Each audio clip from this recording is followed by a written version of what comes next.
In an historic, unprecedented move, the Federal Reserve announcing at this time programs to pump about $2.3 trillion into the economy through a variety of lending programs. I've never seen anything like this announced in a single day.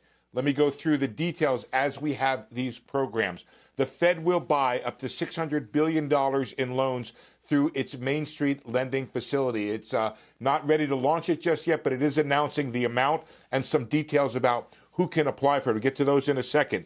It's expanding its corporate credit facility and the TALF, the Term Asset Loan Facility, to support an additional $850 billion, a total of $850 billion of credit outstanding. It will be offering, never done this before, up to $500 billion in loans to states and municipalities. That's right. The Federal Reserve will be financing municipal bonds or municipal notes.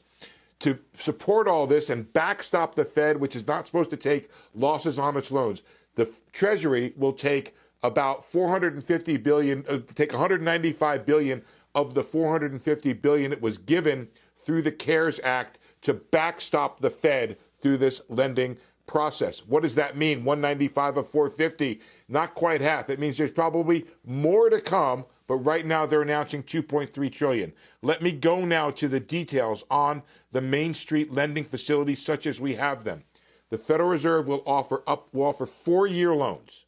It will be open to companies with 10,000 or fewer workers and revenue of less than $2.5 billion. Note, this is not just midsize. I've been reporting this for a while. People have gotten this wrong.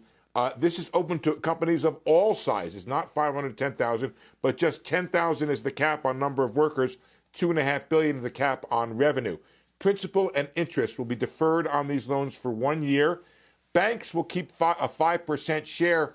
That gives them a stake in these loans, and they'll sell the remaining 95% back to the Fed. That's how the Fed finances it. That's another level of protection for the Federal Reserve. It's still going to be open to borrowers who have taken PPP loans. There's some other details. I'm not sure they're ready yet. Let me just take a look. Let me just read you a quote from Fed Chairman Jerome Powell, who will be speaking, by the way, at 10 o'clock. He says, our country's highest priority must be to address the public health crisis, providing care for the ill and limiting the further spread of the virus. The Federal Reserve's role is to provide as much relief and stability as we can during this period of constrained economic activity, and our actions today will help ensure that the eventual recovery is as vigorous as possible. The Fed also launching, by the way, the other program that will, in which it will purchase the SBA loans under the Paycheck Protection Program. So that's another thing that it had already announced, and it's formally announcing that today. So I guess it's 3 programs. There might be 4 programs. The Fed counts the total as $2.3 trillion of credit now made available, or backstop made available to the U.S. financial and economic system.